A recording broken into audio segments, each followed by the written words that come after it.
জাতীয় নির্বাচনে সুনির্দিষ্ট রোডম্যাপ না দিলে চলতি বছরই রাজপথে নামতে পারে বিএনপি। জানাবো ইসলামী দলগুলোর সঙ্গে কি জামায়াত জোট বাঁধছে, এবং সর্বশেষ জানাবো আমরা পুনরায় দেশে গণতন্ত্র প্রতিষ্ঠা করব বললেন মঈন খান। শুনছিলেন সংবাদ শিরোনাম, এবারে বিস্তারিত।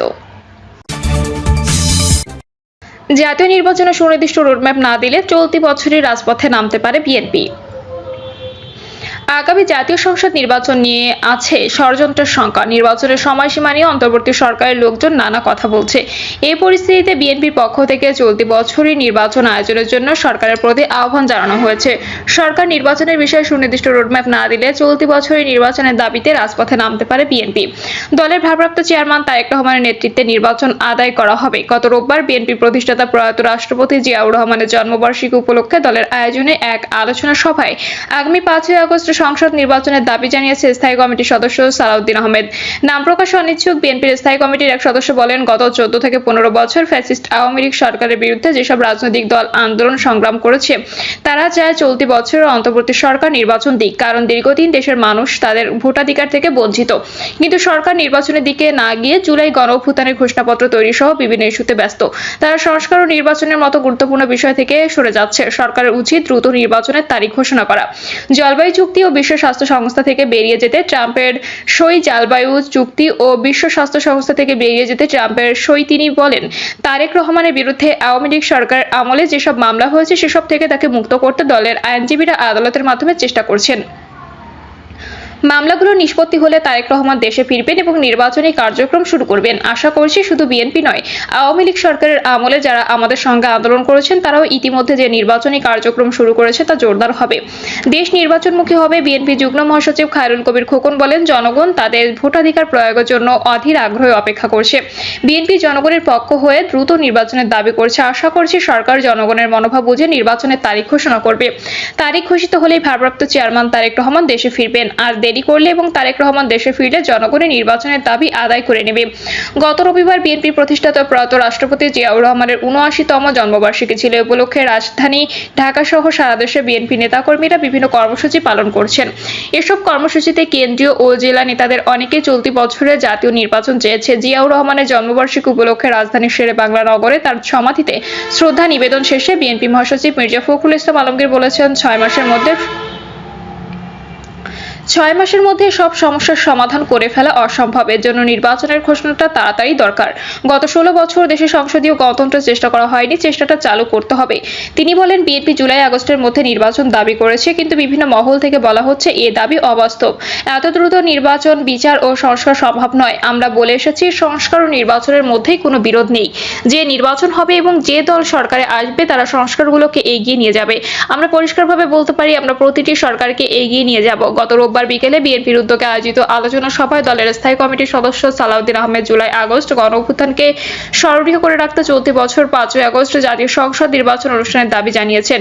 নির্বাচনের প্রস্তুতির জন্য 3 থেকে 4 মাসের বেশি সময়ের প্রয়োজন নেই উল্লেখ করে তিনি বলেন, আমি আহ্বান জানাবো, যদি প্রধান উপদেষ্টা ও অন্তর্বর্তীকালীন সরকার ইতিহাসে স্মরণীয় হয়ে থাকতে চায় তাহলে জুলাই আগস্টের ঐতিহাসিক গণ অভ্যুত্থানকে সমুন্নত রাখতে 5ই আগস্টের সংসদ নির্বাচন দিতে পারে। তিনি বলেন, অন্তর্বর্তী সরকারের প্রধান কাজ হলো জাতীয় সংসদ নির্বাচন অনুষ্ঠান করা। যদি সংস্কার লাগে সংস্কার করতে হবে, কিন্তু সংস্কার খেলা যেন আমরা না করি। সংসদ নির্বাচনের জন্য যা সংস্কারগুলো প্রয়োজন সেসব সংস্কারকে অগ্রাধিকার ভিত্তিতে বিবেচনা করতে হবে। বিএনপির চট্টগ্রাম বিভাগীয় সহ সাংগঠনিক সম্পাদক ব্যারিস্টার মীর হেলাল বলেন, জাতীয় সংকট উত্তরণে সর্বদা মানুষের আস্থা ও ভরসাস্থল জিয়া পরিবার। শহীদ রাষ্ট্রপতি জিয়াউর রহমান একদলীয় বাকশাল থেকে দেশে বহুদলীয় গণতন্ত্র ফিরিয়ে এনেছিলেন। বিএনপি চেয়ারপারসন খালেদা জিয়া স্বৈরাচারী এরশাদের বিরুদ্ধে 9 বছর রাজপথে আন্দোলন সংগ্রামে ছিলেন। এবার বিএনপি ভারপ্রাপ্ত চেয়ারম্যান তারেক রহমান দেশে গণতন্ত্র ফিরিয়ে আনবেন। নির্বাচন নিয়ে নানা ধরনের ষড়যন্ত্র চলছে, জনগণের মধ্যে শঙ্কা কাজ করছে। ইসলামী দলগুলোর সঙ্গে কি জামায়াত জোট বাঁধছে? চলমান রাজনৈতিক পরিস্থিতি ও জাতীয় সংসদ নির্বাচন সামনে রেখে রাজনৈতিক মিত্র বাড়ানোর তোড়জোড় শুরু হয়েছে। মূলত একসময় মিত্র বিএনপি ও জামায়াতের উদ্যোগে পৃথক দুটি জোট গঠনের প্রক্রিয়া এখন স্পষ্ট। এর মধ্যে জামায়াতে ইসলামী শুধু ধর্মভিত্তিক দলগুলোর সঙ্গে জোট করার প্রক্রিয়া বেশি সক্রিয়। এছাড়া তারা অন্য দলগুলোর সঙ্গে সম্পর্ক উন্নয়নের চেষ্টায় আছে। জামায়াতের বাইরে মোটা দাগে বড় ইসলামপন্থী দলগুলোর মধ্যে রয়েছে ইসলামী আন্দোলন, খেলাফত আন্দোলন, বাংলাদেশ খেলাফত মজলিস, জমিয়তে উলামায়ে ইসলাম বাংলাদেশ, খেলাফত মজলিস, ইসলামী ঐক্য জোট, জাকের পার্টি, নিজামে ইসলাম পার্টি, পার্টি ও তরিকত ফেডারেশন। জোটের সমীকরণে এই দলগুলো গুরুত্ব পেয়ে থাকে। অতীতে বড় দলগুলো ভোটের হিসাব মেলাতে এই দলগুলোকে জোটে ভিড়িয়েছিল। জামায়াত ইসলামী আন্দোলন বলছে তাদের নেতৃত্বে ইসলামপন্থী দলগুলো কাছাকাছি আসার চেষ্টা করছে। এরই অংশ হিসেবে গত মঙ্গলবার বরিশালের চরমোনাইয়ে যান জামায়াত ইসলামীর আমির ডক্টর শফিকুর রহমান।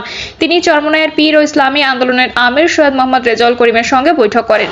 তার আগে সেখানে তারা মধ্যাহ্নভোজে অংশ নেন। দল দুটির মধ্যে দীর্ঘদিন ধরে আদর্শিক কিছু বিষয়ে মতভিন্নতা রয়েছে।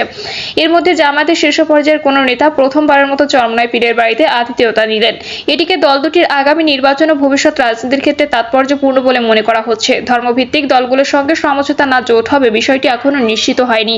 তবে জামায়াত ইসলামী আন্দোলনের নেতৃত্বে ইসলামপন্থীদের ভোটের একটি ব্যালট চায় দলগুলো। এরই মধ্যে দলগুলোর এক ধরনের বোঝাপড়া হয়েছে দাবি করে জামায়াত ইসলামী আন্দোলনের জ্যেষ্ঠ যুগ্ম মহাসচিব গাজী আতাউর রহমান বলেন, জামায়াত সহ ইসলামপন্থী দলগুলোর সঙ্গে তারা কাছাকাছি যাওয়ার চেষ্টা করছেন। ইসলামী ধারার দলগুলো এক ছাতার নিচে নিয়ে আসার প্রয়োজনীয়তা অনুভব করছে। সেই চাওয়া থেকে একটি জোট বা নির্বাচনী সমঝোতা করার প্রক্রিয়া চলছে। গত 5ই আগস্ট ছাত্র জনতার অভ্যুত্থানে শেখ হাসিনা সরকার ক্ষমতাচ্যুত হওয়ার পর জামায়াত রাজনীতিতে খুবই সক্রিয় হয়ে উঠেছে। ধর্মভিত্তিক দলগুলোর সঙ্গে তাদের ধারাবাহিক বৈঠকে একটি ইসলামী জোট গঠনের উদ্যোগ স্পষ্ট হয়ে ওঠে। এরই ধারাবাহিকতায় রাজনৈতিক শত্রু হিসেবে পরিচিত ইসলামী আন্দোলন সঙ্গে বৈঠক করে দলটি। বৃহৎ জোট গঠনে গত 20 আগস্ট জামায়াত ইসলামীর আমির ডক্টর শফিকুর রহমানের নেতৃত্বে কওমি মাদ্রাসা ভিত্তিক কয়েকটি ইসলামী দলের সঙ্গে বৈঠক হয়েছে।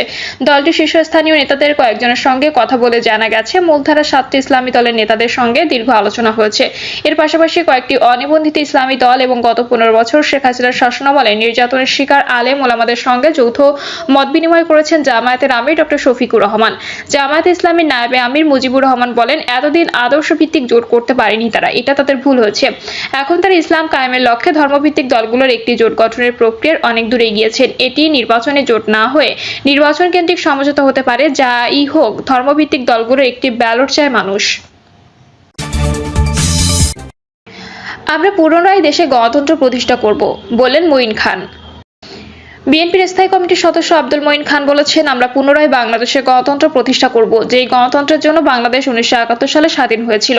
আওয়ামী লীগের পালিয়ে যাওয়া নতুন কিছু নয় মন্তব্য করে মঈন খান বলেন, 1971 সালে পাক হানাদার বাহিনীর আক্রমণের মুখে তৎকালীন পূর্ব পাকিস্তানের মানুষকে বন্দুকের মুখে রেখে যেভাবে পালিয়ে গিয়েছিল সেভাবে 2024 সালে পালিয়েছে। বিএনপির স্থায়ী কমিটির এই সদস্য বলেন, এই পরিস্থিতিতে একটি সরকার এসেছে, এই সরকার জনগণের সরকার, এই সরকার বাংলাদেশের মানুষের সরকার।